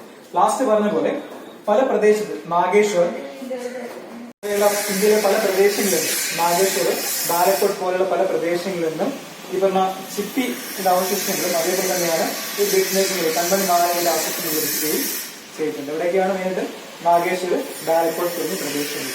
ഇനി എത്രയും പഠിച്ചിട്ടുണ്ടാലും മതി. ഈ സാധാരണയ്ക്ക് 3 മാർക്ക് അല്ലെങ്കിൽ 4 മാർക്കാണ് ചോദിച്ചു കാണുന്നത്. ഇനി ഒരുപാട് ഡീപ്പായിട്ട് പഠിച്ചുകൊള്ളുന്നില്ല, ഈ പോയിന്റ് പഠിക്കുക, എക്സ്പീരിയൻസിനെ പഠിക്കുക. ഓക്കെ, നമ്മൾ ലാസ്റ്റ് പറഞ്ഞു നിർത്തിയത് ട്രാൻസ്ഫറാക്ഷനാണ്. അതിന് നേരിട്ട് നോക്കാനുള്ളത് കൺമണി മാലകളുടെ നിർമ്മാണമാണ്. ബെഡ് മേക്കിംഗ് നോക്കി കൊടുക്കാനായിട്ട് പറഞ്ഞപ്പോൾ അവർ എന്തൊക്കെ വസ്തുക്കൾ ഉപയോഗിക്കാൻ വേണ്ടി ഇതൊക്കെയായിരുന്നു ജാസ്പർ ഉണ്ടായിരുന്നു, കർണീലിയൻ, കാപ്പ്, കോപ്പർ, ബ്രോൺസ്, ഗോൾഡ് തുടങ്ങിയ വസ്തുക്കൾ ഉപയോഗിച്ച് വരുകയുണ്ടായി. ഈ മാല അവർ നിർമ്മിക്കുകയുണ്ടായി. രണ്ടോ അതിലധികമോ കല്ലുകൾ തമ്മിൽ കൂട്ടി ചേർക്കുന്ന രീതിയിലുള്ള ഇത്തരം മാലകൾ അവർ നിർമ്മിച്ചിരുന്നത്. ഇനി ലാസ്റ്റ് വരെ എന്ത് ചെയ്തു? അവർ വിത്ത ഗോൾഡ് അവർ സ്വർണ്ണം കൊണ്ട് എന്ത് ചെയ്യുകയുണ്ടായി? കവർ ചെയ്യുകയും ചെയ്തിരുന്നു. പിന്നെ പല വലിപ്പത്തിൽ നമുക്ക് എന്ത് ചെയ്യുന്നുണ്ട്? ഇത് കാണാൻ നമുക്ക് സാധിക്കുന്നുണ്ട്. സ്പെറിക്കലോ ഡിസ്കിലോ അല്ലെങ്കിൽ ബാരൽ ഷേപ്പിലോ എന്ത് ചെയ്യുന്നുണ്ട്? കാണാൻ നമുക്ക് സാധിക്കുന്നുണ്ട്. പിന്നെ അവർ പ്രധാനമായി ഉപയോഗിച്ച് സ്കെയിൽ അറിയപ്പെടുന്ന വെണ്ണക്കല്ല് ഉപയോഗിച്ച് അവർ എന്ത് ചെയ്തത്? കൂടുതലായിട്ട് നിർമ്മിച്ചത് കാരണം വളരെ പെട്ടെന്ന് കുഴച്ച് പശുരൂപത്തിലാക്കി നിർമ്മിക്കുവാൻ സാധിക്കുന്നു. പിന്നെ നാഗേശ്വർ, ബാലക്കോട്ട് പോലുള്ള പല പ്രദേശങ്ങളിലേക്ക് ശാഖകൾക്ക് ലഭിക്കുകയും ചെയ്തിട്ടുണ്ടായി. ഓക്കെ, ഇനി ചില മുത്തുകൾ നമ്മൾ പരിശോധിക്കുമ്പോൾ പെയിന്റിങ്സ് കാണാൻ സാധിക്കുന്നത്. ചില മുത്തുകൾ പരിശോധിക്കുമ്പോൾ അത്തരം മുത്തുകൾ ഒന്നിൽ കൊത്തുപണികളോട് കൂടിയുള്ളതോ അല്ലെങ്കിൽ പെയിന്റിങ്സോട് കൂടിയുള്ളതായിട്ടുള്ള ചില കൺമണി മാലകൾ കാണാൻ സാധിക്കുകയും ചെയ്യുന്നു. മെയിനായിട്ട് പറഞ്ഞാൽ എന്തൊക്കെയാണ്? ഇപ്പൊ ഒന്നിൽ കൊത്തുപണി ചെയ്യും, ഇൻസ്ക്രിപ്ഷനോട് കൂടിയുള്ളത് അല്ലെങ്കിൽ സ്കൾപ്ചേഴ്സോട് കൂടിയുള്ളത് അല്ലെങ്കിൽ പെയിന്റിങ്സോട് കൂടിയുള്ളതായിട്ടുള്ള ചില കൺമണി മാലകൾ അവർ നിർമ്മിക്കുകയും ചെയ്യുന്നതായിരുന്നു. പല ഡിസൈൻസ് അവർ എന്ത് ചെയ്യുണ്ടായി? ഇതിലോ നൽകുകയും ചെയ്തിരുന്നു. ഇത്രയും ലാസ്റ്റ് ഡിഫറെന്റ് ആയിട്ടുള്ള ഡിസൈൻ അവർ എന്ത് ചെയ്യുണ്ടായി? ഈ പറഞ്ഞ കൺമണി മാലകൾക്ക് ഒരു ഭംഗി കൊടുക്കുന്നതിന് വേണ്ടി അതൊന്നെങ്കിൽ പെയിന്റിങ്സുകൾ കൊടുക്കുക അല്ലെങ്കിൽ കൊത്തുപണികൾ കൊടുത്തുകൊണ്ടോ അതിന്റെ ഭംഗി എന്ത് ചെയ്യുന്നുണ്ടായി? അവർ കൂടുതലായി ഡെക്കറേറ്റ് ചെയ്യുകയും ചെയ്തിരുന്നു. ഓക്കെ, നമ്മളൊന്ന് 3 കാര്യം പഠിച്ചത്. അല്ല, ആദ്യം പറയാനുണ്ടോ? അവരുടെ ഫസ്റ്റ് സബ്സ്റ്റൻസ് പാറ്റേൺ ആണ് അഗ്രികൾച്ചറും. ഇതേപോലെ തന്നെ നമ്മൾ എന്താ പറഞ്ഞത്? ഡൊമസ്റ്റിക്കേഷൻ ഓഫ് അനിമൽസ് പറഞ്ഞു. എന്താ പഠിച്ചത്? സോഷ്യൽ ഡിഫറൻസ് ആണ്. 3 കാര്യങ്ങൾ: values, patterns, things of luxuries. Last വന്നത് different types of dwellings. Last നേരത്തെ ഏരിയ ക്രാഫ്റ്റ് പ്രൊഡക്ഷൻ ആണ്. ഒരു കരകൗശല ഉൽപ്പാദനത്തെ കുറിച്ചാണ് നമ്മൾ ലാസ്റ്റ് പറഞ്ഞത്. ഓക്കെ,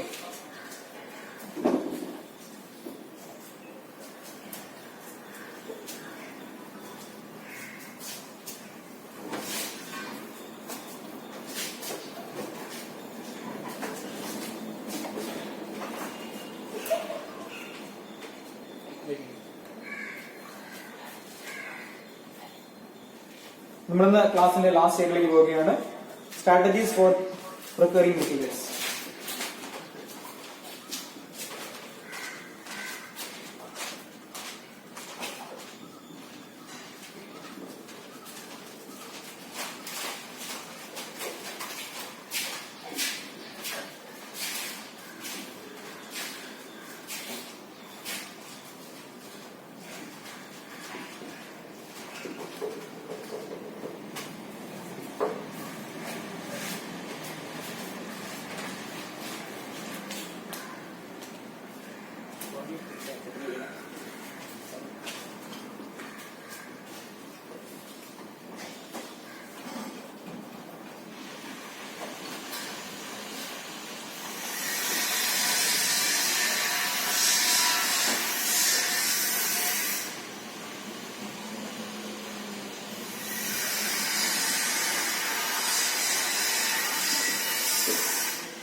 ഓക്കെ, നമ്മളുടെ ക്ലാസ്സിൽ ലാസ്റ്റ് ആയിലേക്ക് പോവുകയാണ്. Last strategies four preparing materials. അതായത് അവർക്ക് വേണ്ടി വരുന്ന അസംസ്കൃത വസ്തുക്കൾ കരസ്ഥമാക്കുന്നതിനുള്ള തന്ത്രങ്ങൾ അല്ലെങ്കിൽ മാർഗങ്ങൾ. അപ്പൊ നമുക്ക് ഒരു വസ്തു നിർമ്മിക്കണം. അത് നേരത്തെ പറഞ്ഞ പോലെ ക്രാഫ്റ്റിനെ കുറിച്ച് പറഞ്ഞില്ലേ നമ്മളപ്പം. മറ്റുള്ള ക്രാഫ്റ്റ് വർക്ക് നമ്മൾ നിർമ്മിക്കണമെങ്കിൽ എല്ലാ വാഹനങ്ങളും എവിടെ കാണണമെന്നില്ല, ഇവിടെ കാണണമെന്നില്ല. അപ്പൊ നമ്മൾ എന്ത് ചെയ്യും? മറ്റ് പ്രദേശങ്ങളിൽ നിന്ന് പോയി ആരും ചെയ്യുന്നത് അത് കളക്ട് ചെയ്യും. അപ്പൊ അതുപോലെ തന്നെയാണ് ഹരപ്പിലെ ജനങ്ങളെ കുറിച്ച് പറയുന്നത്. അവർക്ക് ആവശ്യമായിട്ടുള്ള റോ മെറ്റീരിയൽസ് കളക്ട് ചെയ്യുന്നതിന് വേണ്ടി രണ്ട് മാർഗങ്ങളാണ് സ്വീകരിച്ചത്. ഒന്നാമത് എസ്റ്റാബ്ലിഷ്മെന്റ് ഓഫ് സെറ്റിൽമെന്റ്സ്. എന്ത് ചെയ്യുക? ഒന്നാമത്തെ പോയിന്റ് പറഞ്ഞ പോലെ അധിവാസ കേന്ദ്രങ്ങൾ എന്ത് ചെയ്യുക? ആരംഭിക്കുക. ഫസ്റ്റ് അധിവാസ കേന്ദ്രം ആരംഭിക്കുക. First one establishment of settlements, അധിവാസ കേന്ദ്രങ്ങൾ ആരംഭിക്കുക. രണ്ടാമത്തത് സെൻഡിങ് എക്സ്പെഡിഷൻസ് അല്ലെങ്കിൽ പര്യടനങ്ങളെ അയക്കുകയും ചെയ്യും. രണ്ട് കാര്യങ്ങളാണ്. അപ്പൊ നിങ്ങൾക്ക് ആവശ്യമായിട്ടുള്ള ഇപ്പം ഒരു ആർട്ട് അല്ലെങ്കിൽ ഒരു ക്രാഫ്റ്റ് ചെയ്യണം, ഒരു വസ്തു നിർമ്മിക്കണം. പക്ഷെ അതിനാവശ്യമായിട്ടുള്ള എല്ലാ വസ്തുക്കളും ഇവിടെ ഇല്ല എന്ന് കരുതുക. അപ്പൊ എന്ത് ചെയ്യേണ്ടി വരും? മറ്റു പ്രദേശങ്ങളിൽ പോയി അത് കളക്ട് ചെയ്യേണ്ടി വരും. അപ്പൊ അതിനുവേണ്ടി ഹരപ്പയിലെ ജനങ്ങൾ സ്വീകരിച്ച് രണ്ട് തന്ത്രങ്ങളാണ്. അപ്പൊ നിങ്ങൾക്ക് ആവശ്യമായിട്ടുള്ള അസംസ്കൃത വസ്തുക്കൾ ശേഖരിക്കുന്നതിന് വേണ്ടി ഈ ഹരപ്പയിലെ ജനങ്ങൾ രണ്ട് തന്ത്രങ്ങളാണ് സ്വീകരിച്ചത്. ഒന്നാമത് എസ്റ്റാബ്ലിഷ്മെന്റ് ഓഫ് സെറ്റിൽമെന്റ്സ്, അതായത് അധിവാസ കേന്ദ്രങ്ങളുടെ സ്ഥാപനം. രണ്ടാമത് സെൻഡിങ് എക്സ്പെഡിഷൻസ്, എന്ത് ചെയ്യുക? പര്യടനങ്ങളെ അയക്കുക. അപ്പൊ എന്താ എസ്റ്റാബ്ലിഷ്മെന്റ് ഓഫ് സെറ്റിൽമെന്റ്സ്? നമുക്ക് ഇന്ന പ്രദേശത്തിന് സ്ഥാനം ഉണ്ടെന്ന് എന്ത് ചെയ്യുന്നു? മനസ്സിലാക്കും. അപ്പൊ നമ്മൾ എന്ത് ചെയ്യും? അവിടെ പോയി അവിടെ അധിവാസ കേന്ദ്രം ആരംഭിച്ചുകൊണ്ട് ആ വസ്തുക്കൾ നമ്മൾ എന്ത് ചെയ്യും? ശേഖരിക്കും. അതായത് ഇന്ന അല്ലെങ്കിൽ നമുക്ക് ആവശ്യമായിട്ടുള്ള പല വസ്തുക്കളും ഇല്ലാത്തതുകൊണ്ട് ഇന്ന പ്രദേശത്ത് എന്ത് ചെയ്യുന്നു? അതുകൊണ്ട് നമ്മൾ ഇറങ്ങി. അപ്പൊ നമ്മൾ എന്ത് ചെയ്യണം? ആ പ്രദേശത്ത് പോയി അതെന്ത് ചെയ്യുന്നു? കൈക്കലാക്കാൻ ശ്രമിക്കുന്നുണ്ട്. അതാണ് ഇതിൽ അറിയപ്പെടുന്നത് establishment of settlements. One of these strategies used by the Harappan to procure raw materials was the establishment of settlements. അപ്പൊ നിങ്ങൾക്ക് ആവശ്യമായിട്ടുള്ള റോ മെറ്റീരിയൽസ് കളക്ട് ചെയ്യുന്നതിന് വേണ്ടി അവർ സ്വീകരിച്ച ഏറ്റവും പ്രധാന തന്ത്രം എന്തായിരുന്നു? ഈ പറഞ്ഞ അധിവാസ കേന്ദ്രങ്ങൾ ആരംഭിക്കുക എന്നുള്ളതായിരുന്നു. അപ്പം വളരെ ഈസി ആയിട്ട് ഈ പറഞ്ഞ റോ മെറ്റീരിയൽസ് അവൈലബിൾ ആയ പ്രദേശങ്ങളിൽ വളരെ സുലഭമായി ഈ വസ്തുക്കളിൽ ലഭിക്കുന്ന പ്രദേശങ്ങളിലാണ് അവർ എന്ത് ചെയ്തിരുന്നത്? ഇത്തരം അധിവാസ കേന്ദ്രങ്ങൾ ആരംഭിച്ചത്. തുടർന്ന് ആ പ്രദേശങ്ങളിൽ എത്തി വേണ്ടിയിരുന്നു അവിടെ അധിവാസ കേന്ദ്രം ആരംഭിക്കും. അവിടെ അവർ അധിവാസ കേന്ദ്രം ആരംഭിച്ചതിന് ശേഷം അവർ എന്ത് ചെയ്യുന്നു? അത്തരം വസ്തുക്കൾ കളക്ട് ചെയ്യുകയാണ് ചെയ്തിരുന്നത്. ഓക്കെ, രണ്ടാമത് സെൻഡിങ് എക്സ്പെഡിഷൻ, പര്യടനങ്ങളെ അയച്ചത്. അത് വ്യത്യാസമുണ്ട്. ഇത് അവിടെ പോയി താമസിച്ച ഒരു കാര്യങ്ങൾ ശേഖരിക്കുന്നില്ല. മറിച്ച് എന്ത് ചെയ്യണം? ഒരു സംഘം ആൾക്കാർ ഇവിടെ നിന്ന് എവിടെയാണ് ഉള്ളത് അവിടെ പോകുന്നു, അത് കളക്ട് ചെയ്യുന്നു, തിരിച്ചു വരും. സെൻഡിങ് എക്സ്പെഡിഷനിൽ പര്യടനങ്ങളെ അയക്കുക എന്നുള്ളത്. Another strategy for procuring raw materials was sending expedition. ഇത് ഉള്ള പ്രദേശത്ത് എത്തുന്നു, അവിടെ നിന്ന് കളക്ട് ചെയ്യുന്നു, തിരിച്ചു വരികയും ചെയ്യും. അവിടെ എന്തില്ല? അവർ സെറ്റിൽമെന്റ്സ് ആരംഭിക്കുന്നില്ല. ഒരു ജസ്റ്റ് പോയിന്റ് മാത്രം അറിഞ്ഞാൽ മാത്രം മതിയാകും. അവിടെ ലാസ്റ്റ് പറഞ്ഞത് സ്ട്രാറ്റജീസ് ഫോർ പ്രൊക്യൂറിംഗ് മെറ്റീരിയൽസ്. അപ്പൊ തങ്ങൾക്ക് ആവശ്യമായിട്ടുള്ള അസംസ്കൃത വസ്തുക്കൾ ശേഖരിക്കുന്നതിന് വേണ്ടി ഹരപ്പയിലെ ജനങ്ങൾ രണ്ട് മാർഗങ്ങളാണ് സ്വീകരിച്ചത്. ഒന്നാമത് എസ്റ്റാബ്ലിഷ്മെന്റ് ഓഫ് സെറ്റിൽമെന്റ്സ്, അധിവാസ കേന്ദ്രങ്ങളുടെ സ്ഥാപനം. അപ്പോൾ ഉള്ള ഏത് പ്രദേശത്താണോ ഇത് ഉള്ളത് അവിടെ അവരവിടെ എത്തപ്പെട്ട് അവിടെ എന്ത് ചെയ്യുന്നു? അധിവാസ കേന്ദ്രങ്ങൾ ആരംഭിക്കുന്നു, അവിടെ താമസിച്ചുകൊണ്ട് വസ്തുക്കൾ എന്ത് ചെയ്യുന്നു? ശേഖരിക്കുന്നു, തിരിച്ചു വരും. സെൻഡിങ് എക്സ്പെഡിഷൻ ആണെന്നുണ്ടെങ്കിലോ, അതായത് അവിടെ താമസിക്കുന്നില്ല, മറിച്ച് ഉള്ള പ്രദേശത്ത് എത്തുന്നു. ഒരു സംഘത്തെ എന്ത് ചെയ്യണം? നമ്മൾ അവിടേക്ക് അയക്കുകയാണ്. ഒരു എക്സ്പെഡിഷൻ സംഘത്തെ വരുന്ന സംഘത്തെ നമ്മൾ എന്ത് ചെയ്യുന്നു? അവിടേക്ക് നമ്മൾ അയക്കുന്നു. അവരെന്ത് ചെയ്യുന്നു? അവിടെ പോകുന്നു, ആ വസ്തു കളക്ട് ചെയ്യുന്നു, തിരിച്ചു വരികയും ചെയ്യുന്നു. ഇതാണ് സെൻഡിങ് എക്സ്പീരിയൻസ് വരികയും ചെയ്യുന്നത്. സാധാരണ തന്നെ ചോദിച്ച് കണ്ടിട്ടുള്ള ക്വസ്റ്റ്യൻ ഉണ്ടാവില്ല. അതാണ് സ്പീഡിൽ പോയത്. അറിഞ്ഞത് മാത്രം മതിയാവും. അപ്പം അവർക്ക് ആവശ്യമായിട്ടുള്ള മെറ്റീരിയൽസ് കളക്ട് ചെയ്യുന്നതിന് വേണ്ടി അവർ രണ്ട് മാർഗങ്ങളാണ് സ്വീകരിച്ചത്. എസ്റ്റാബ്ലിഷ്മെന്റ് ഓഫ് സെറ്റിൽമെന്റ്സും ലാസ്റ്റ് സെൻഡിങ് എക്സ്പെഡിഷൻസും. ഓക്കെ, നമുക്കത് ലാസ്റ്റ് കൺക്ലൂഡ് ചെയ്യുന്നത് നമ്മൾ 4 കാര്യമാണ് പഠിച്ചത്. അതിൽ ആദ്യം പറഞ്ഞത് സബ്സ്റ്റൻസ് സ്ട്രാറ്റജീസ് ആണ്, അല്ലെങ്കിൽ വിഭജന മാർഗങ്ങളെ കുറിച്ച് പറഞ്ഞത്. ഹരപ്പയുടെ വിഭജന മാർഗങ്ങളെ കുറിച്ച് പറഞ്ഞത് കൃഷിയും മൃഗപരിപാലനവുമായിരുന്നു. അതായത് അഗ്രികൾച്ചർ ഉണ്ടായിരുന്നു, പിന്നെ ഡൊമസ്റ്റിക്കേഷൻ ഓഫ് ആനിമൽസ്. ഇനി അവർ മെയിൻ ആയിട്ട് എന്തെല്ലാം അവസ്ഥയിൽ കൃഷി ചെയ്തിരുന്നു? ബീറ്റ് ഉണ്ടായിരുന്നു, ബാർലി ഉണ്ടായിരുന്നു, മൈസ് ഉണ്ടായിരുന്നു, മില്ലറ്റ്സ് ഉണ്ടായിരുന്നു, സീസ് ഇതൊക്കെ എന്ത് ചെയ്യുണ്ടായി, കൃഷി ചെയ്യുകയുണ്ടായി. പിന്നെ മെയിനായിട്ടും കൃഷിക്ക് വേണ്ടി പറഞ്ഞു കഴിഞ്ഞാൽ ഇന്നത്തെ പോലെയുള്ള ടെക്നോളജീസൊന്നും ഇല്ലാത്ത കാലഘട്ടമായതുകൊണ്ട് തന്നെ അവർ കൂടുതലായി ഉപയോഗിച്ചിരുന്നത് ഒന്നെങ്കിലോ വുഡനോ അല്ലെങ്കിലോ സ്റ്റോൺസോ ശരികൾ കൊണ്ടുള്ളതോ അല്ലെങ്കിൽ തടികൾ ഉപയോഗിച്ചുള്ളതായിട്ടുള്ള വസ്തുക്കൾ ഉപയോഗിച്ച് വരുന്നത് കൃഷി കൂടുതലായി ചെയ്തിരുന്നത്. പിന്നെ നമുക്ക് പല പ്രദേശങ്ങളിൽ ലഭിച്ചിട്ടുള്ള ടെറാക്കോട്ട കളിമണ്ണുകൾ പരിശോധിക്കുമ്പോൾ അതിന് കലപ്പയുടെ ചിത്രമുണ്ട്. അപ്പൊ അത് വ്യക്തമാക്കുന്നത് കലപ്പ ഉപയോഗിച്ച് കൃഷി രീതി അവർക്ക് അറിയാമായിരുന്നുള്ളതാണ്. ഇനി അതിൽ പ്രത്യേകത ഈ ഹരപ്പയുടെ പ്രദേശം ഒരു ഡ്രൈ അല്ലെങ്കിൽ ഒരു സെമി ആരിഡ് ലാൻഡ് ആയതുകൊണ്ട് തന്നെ അവർ കൂടുതലായി ഡിപ്പെൻഡ് ചെയ്തത് ഇറിഗേഷൻ ഫെസിലിറ്റീസിനെയാണ്. അതിനവർ എന്തൊക്കെ ആരംഭിച്ചു, കനാൽസ്, റിസർവേഴ്സ് അല്ലെങ്കിൽ മറ്റു കിണർ വെൽസ് ഒക്കെ ആരംഭിക്കുകയും ചെയ്തു. പിന്നെ നമ്മൾ നേരെ പോയത് അവിടെ ഡൊമസ്റ്റിക്കേഷൻ അനിമൽസ് ആണ്. ഇതിൽ പറഞ്ഞ മൃഗങ്ങൾ എനിക്ക് വളർത്തിയിരുന്നു. എന്തൊക്കെയാണ്, ഷീപ്പ് ഉണ്ടായിരുന്നു, ഗോട്ട് ഉണ്ടായിരുന്നു, കാറ്റൽസ്, പിന്നെ പിഗ്, ബുള്ള്, ക്യാമൽസ്, ആസ് പോലുള്ള മൃഗങ്ങൾ ഒരു കൂടുതൽ എന്ത് ചെയ്യുന്നുണ്ടായി എനിക്ക് വളർത്തുകയും ചെയ്തിരുന്നു. അതിൽ കൂടുതലായിട്ടും ബുള്ളിനൊക്കെ ഒരു ഉപയോഗിച്ചതിന് വേണ്ടിയായിരുന്നു, ഈ വണ്ടി വലിച്ചുകൊണ്ട് പോകുന്നതിന് വേണ്ടിയായിരിക്കും, അല്ലെങ്കിൽ മറ്റു പറഞ്ഞതുപോലെ നിലവിളി മറിക്കുന്നതിന് വേണ്ടിയിട്ട് എന്ത് ചെയ്യുന്നുണ്ടായി ഉപയോഗിക്കുകയും ചെയ്തിരുന്നു. പിന്നെ ക്യാമൽസിനെയും ആസിനുള്ള ഈ ഭാരം കൊണ്ടുവരുന്ന വേടങ്ങളിൽ ഭാരം ചുമത്തിന് വേണ്ടി എന്ത് ചെയ്യുന്നുണ്ടായി ഉപയോഗിക്കുകയും ചെയ്തിരുന്നു. പിന്നെ പാല് ആ ഉത്സവങ്ങൾക്ക് വേണ്ടി കൂടുതലായിട്ട് വിവരങ്ങളെ എനിക്ക് വളർത്തുകയും ചെയ്തു. പിന്നെ ഇവിടെ രണ്ടാം പറഞ്ഞ കാര്യം വെച്ചാൽ സോഷ്യൽ ഡിഫറൻസ് ആണ്, സാമൂഹിക അസമത്വങ്ങളുടെ വ്യത്യാസങ്ങളെ കുറിച്ചാണ് പറഞ്ഞത്. 3 കാര്യങ്ങൾ പരിശോധിക്കുമ്പോൾ ഹരപ്പൻ സമൂഹത്തിൽ സാമൂഹിക വ്യത്യാസം ഉണ്ടായിരുന്നു മനസ്സിലാക്കാൻ സാധിക്കുന്നു. എന്തൊക്കെയായിരുന്നു? ശവസംസ്കാര രീതികൾ. രണ്ടാമത്തത് തിങ്സ് ഓഫ് ലക്സ്, ആഡംബര വസ്തുക്കളുടെ നിർമ്മാണത്തെ കുറിച്ച് പറയുന്നത്. മൂന്നാമത്തത് ഡിഫറെന്റ് ടൈപ്സ് ഓഫ് ഡ്വെല്ലിങ്സ്, വിവിധതരത്തിലുള്ള വസതികൾ. ആദ്യം പറഞ്ഞ നമ്മൾ ബെറിൽസ് പാറ്റേൺ പരിശോധിക്കുമ്പോൾ അല്ലെങ്കിൽ അവരുടെ പരിശോധിക്കുമ്പോൾ അവരെന്ത് ചെയ്തിട്ടുള്ള മൃഗങ്ങളോ തട്ടിക്കിട്ടില്ല, മറ്റു കിഡ്സ് അല്ലെങ്കിൽ വലിയ തൊഴിൽ വാശിയാണ് അടക്കം ചെയ്തിരുന്നത്.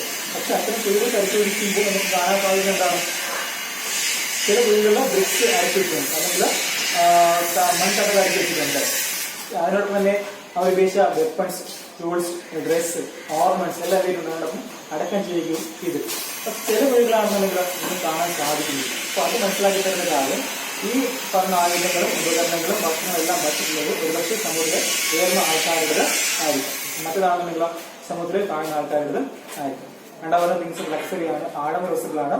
അത് വളരെ റയറായി മാത്രം ലഭിക്കുന്ന മെറ്റീരിയൽസ് ഉപയോഗിച്ച് നിർമ്മിക്കുന്ന വസ്തുക്കളെയാണ് അവർ ലക്സറീസിൽ ഉൾപ്പെടുത്തിയിരുന്നത്. അല്ലെങ്കിൽ മറ്റു പ്രദേശങ്ങളിൽ നിന്ന് ഇവിടെ എത്തിച്ചുകൊണ്ട് വളരെ കോസ്റ്റ്ലി ആയിട്ടുള്ള വില കൂടിയ വസ്തുക്കളാണ് ഏത് ലക്സറിയായി ഉപയോഗിച്ചിരുന്നത്. ഇങ്ങനത്തെ ഓർണമെന്റ്സ് അല്ലെങ്കിൽ ആഭരണങ്ങൾ ഒരുപാടായി ഉണ്ടായിരുന്നു. അപ്പൊ അത് കൂടുതൽ ഉപയോഗിച്ചിട്ടുണ്ടെങ്കിൽ ഉയർന്ന ആൾക്കാരായിരിക്കും എന്ന് നമുക്ക് മനസ്സിലാക്കാൻ സാധിക്കുന്നുണ്ട്. പ്രത്യേകിച്ച് ഹരപ്പയിലെയും മോഹൻജോദാരോയിലെയും ആൾക്കാർ അല്ലെ അവിടെ എന്ത് ലഭിച്ചിട്ടുള്ളത്, ഇതിന്റെ തെളിവ് ലഭിച്ചിട്ടുള്ളത്. അത് വ്യക്തമാക്കുന്ന സമൂഹത്തില് സോഷ്യൽ ഡിഫറൻസ് ഉണ്ടായിരുന്നു. ലാസ്റ്റ് പറഞ്ഞത് ഡിഫറെന്റ് ടൈപ്സ് ഓഫ് ഡ്വെല്ലിങ്സ് ആണ്, പലതരം വീടുകളാണ്. നമ്മൾ എക്സാമ്പിളായി പറഞ്ഞപ്പോൾ സിറ്റാട്ടും ലോവർ ടൗണും പറഞ്ഞു, പട്ടണവും കീഴ്പട്ടണവും കോട്ടയിൽ കാണപ്പെട്ട വീടുകളാണെന്നുള്ള വലിയ വലിയ വീടുകൾ കാണാൻ സാധിക്കുന്നുണ്ട്. ഒരുപാട് നിലകളോട് കൂടിയ പല വലിപ്പത്തിലുള്ള വീടുകൾ കാണാൻ സാധിക്കുന്നുണ്ട്. പക്ഷെ അതേ സ്ഥാനത്ത് നമ്മൾ ലോവർ ടൗണിൽ എത്തുമ്പോൾ എല്ലാം ചെറിയ വീടുകളാണ്, അല്ലെങ്കിൽ ഒരു മുറികൾ മാത്രമുള്ള ചെറിയ വീടുകളാണ് കൂടുതൽ കാണാൻ സാധിക്കുകയും ചെയ്തിരുന്നത്. അപ്പോൾ അത് വ്യക്തമാക്കുന്നത് സമൂഹത്തിൽ ജനങ്ങൾക്കിടയിലെ വ്യത്യാസം ഉണ്ടായിരുന്നു. ഓക്കെ, പിന്നെ നമ്മൾ നേരെ പോയത് അവിടെ ക്രാസ് പ്രൊഡക്ഷനിലേക്കാണ് പോയത്, അല്ലെങ്കിൽ അവിടെ കരകൗശല ഉത്പാദനത്തിലേക്കാണ് വേണ്ടി നമ്മൾ പോയത്. അവിടെ നമ്മൾ എന്താ പറയുന്നത്, മെയിനായിട്ട് ചോദിക്കാൻ സാധ്യതയുള്ളത് കൺമണി മാലയുടെ നിർമ്മാണമാണ് ചോദിക്കാൻ സാധ്യതയുള്ളത്. അപ്പോൾ ക്രാസ് പ്രൊഡക്ഷൻ കുറിച്ച് പറയുമ്പോൾ മിഡ് മേക്കിംഗ് ഉണ്ടായിരുന്നു, കൺമണി മാലയുടെ നിർമ്മാണം ഉണ്ടായിരുന്നു, പിന്നെ ഷിപ്പികളുടെ നിർമ്മാണം ഉണ്ടായിരുന്നു, കൂടുതൽ മെറ്റൽസ് ഉപയോഗിച്ചു അല്ലെങ്കിൽ പലതരത്തിലുള്ള ലോങ് ഉപയോഗിച്ചുള്ള വസ്തുക്കൾ എന്തെങ്കിലും അത് നിർമ്മിക്കുകയും ചെയ്തിരുന്നു. അല്ലെങ്കിൽ ഏറ്റവും ഇമ്പോർട്ടൻ്റ് നമ്മൾ ചോദിക്കാൻ സാധ്യതയുള്ളത് മിഡ് മേക്കിംഗ് ആണ്, അല്ലെങ്കിൽ കൺമണി മാലയുടെ നിർമ്മാണമാണ്. അതിന് വേണ്ടി ഒരു കരിമീൻ, ജാസ്പർ, ബ്രോൺസ്, കോപ്പർ, ഗോൾഡ് അല്ലെങ്കിൽ കോൺസ് ഇങ്ങനെയുള്ള പലതരം കല്ലുകൾ എന്ത് ചെയ്യുന്നുണ്ടായി അതിന് വേണ്ടി അവർ ഉപയോഗിച്ചിരുന്നു. പിന്നെ സ്വർണം, വെങ്കലം, അതുപോലെ ചെമ്പ് പോലെ വസ്തുക്കൾ എന്ത് ചെയ്യുന്നുണ്ടായി ഇതിനു വേണ്ടി അവർ ഉപയോഗിക്കുകയും ചെയ്തിരുന്നു. രണ്ടോ പോയിന്റ് പറഞ്ഞത്, രണ്ടോ അതിലധികം സ്റ്റോൺസ് തമ്മിൽ ചേർത്തുകൊണ്ട്, രണ്ടോ അതിലധികം കല്ലുകൾ തമ്മിൽ ചേർത്തുകൊണ്ട് അവർ എന്ത് ചെയ്തത് ഇത്തരം മാളുകൾ നിർമ്മിച്ചത്. അവസാനം എന്ത് ചെയ്യുമായിരുന്നത് സ്വർണം കണ്ട് കവർ ചെയ്യുകയും ചെയ്തു. പിന്നെ പല വലിപ്പത്തിൽ നമുക്ക് എന്ത് കാണാൻ സാധിക്കുന്നു, ഇത്തരം കൺമണി മാലകൾ കാണാൻ സാധിക്കുന്നുണ്ട്. ഒന്നുകിൽ സ്പെറിക്കൽ ഷേപ്പിലോ ഡിസ്ക് ഷേപ്പിലോ ബാരൽ ഷേപ്പിലോ എന്ത് ചെയ്യുന്നുണ്ട്, ഇത് കാണാൻ സാധിക്കുകയും ചെയ്യുന്നു. പിന്നെ പറഞ്ഞത് ഇതിന്റെ പ്രത്യേകത, പല കൺമണി മാലകളെ കുറിച്ച് പറയുമ്പോൾ ഒരുപാട് പെയിന്റിങ്സ് അവർ ഡെക്കറേറ്റ് ചെയ്ത് അലങ്കരിച്ചിരുന്നു. ഒന്നുകിൽ ചില പെയിന്റിങ്സ് കൊണ്ട് അല്ലെങ്കിൽ കൊത്ത് പണികൾ കൊണ്ട് അവർ എന്ത് ചെയ്യുന്നുണ്ടായി ഇത്തരം കൺമണി മാലകൾ അവർ അലങ്കരിച്ചിരുന്നു. പിന്നെ ഇമ്പോർട്ടന്റ് ആയിട്ട് സാധാരണയായിട്ട് ഉപയോഗിച്ചിരുന്നത് ഈ വെണ്ണക്കലായങ്ങളിൽ സ്റ്റേറ്റ് തന്നിരിക്കുന്ന വസ്തുവാണ് കൂടുതലായിട്ടും കൺമണിമാരുടെ നിർമ്മാണത്തിന് വേണ്ടി ഉപയോഗിച്ചത്. കാരണം എന്താ, വളരെ പെട്ടെന്ന് ഓഡിഷൻ മുന്നിൽ സാധിച്ചിരുന്നു. പശുരൂപത്തിലാക്കി മാല നിർമ്മിക്കാൻ സാധിക്കുകയും ചെയ്തിരുന്നു. പിന്നെ പല പ്രദേശങ്ങളിലും നമുക്ക് എന്ത് ചെയ്യുന്നുണ്ടായി, ഇതിനവശേഷം കിട്ടുകയും ചെയ്തിട്ടുണ്ടായിരുന്നു. ലാസ്റ്റ് പറഞ്ഞത് സ്ട്രാറ്റജീസ് ഫോർ മെറ്റീരിയൽസ് ആണ്. തങ്ങൾക്ക് ആവശ്യമായിട്ടുള്ള ഒരു വസ്തു നിർമ്മിക്കുന്ന വേണ്ടി എന്ത് വേണം, റോ മെറ്റീരിയൽസ് വേണം, അല്ലെങ്കിൽ അസംസ് ക്ലോസുകൾ വേണ്ടിയിരുന്നു. അതിനു വേണ്ടി അത് കിട്ടുന്നതിന് വേണ്ടി രണ്ട് മാർഗങ്ങളാണ് സ്വീകരിച്ചത്. ഒന്ന് എന്ത് ചെയ്തു, എസ്റ്റാബ്ലിഷ്മെന്റ് ഓഫ് സെറ്റിൽമെന്റ്സ്, അത് കിട്ടുന്ന പ്രദേശത്ത് എത്തി അവിടെ എന്ത് ചെയ്യും, അധിവാസ കേന്ദ്രങ്ങൾ ആരംഭിച്ചുകൊണ്ട് അതവർ എന്ത് ചെയ്യുണ്ടായി, കളക്ട് ചെയ്യുകയുണ്ടായി. അതല്ലെന്നുണ്ടെങ്കിൽ ഇവിടെ എന്ത് ചെയ്യുന്നു, സെൻഡിങ് എക്സ്പെഡീഷൻ, ഒരു പരിണത സംഘത്തെ എവിടേക്ക് അയക്കുന്നു, അവരെന്ത് ചെയ്യുന്നു, അത് കളക്ട് ചെയ്ത് ഇവിടെ എത്തുകയുമാണ് ചെയ്തിരുന്നത്. ഓക്കെ, എന്തെങ്കിലും സംശയം ഉണ്ടെങ്കിൽ ചോദിക്കും.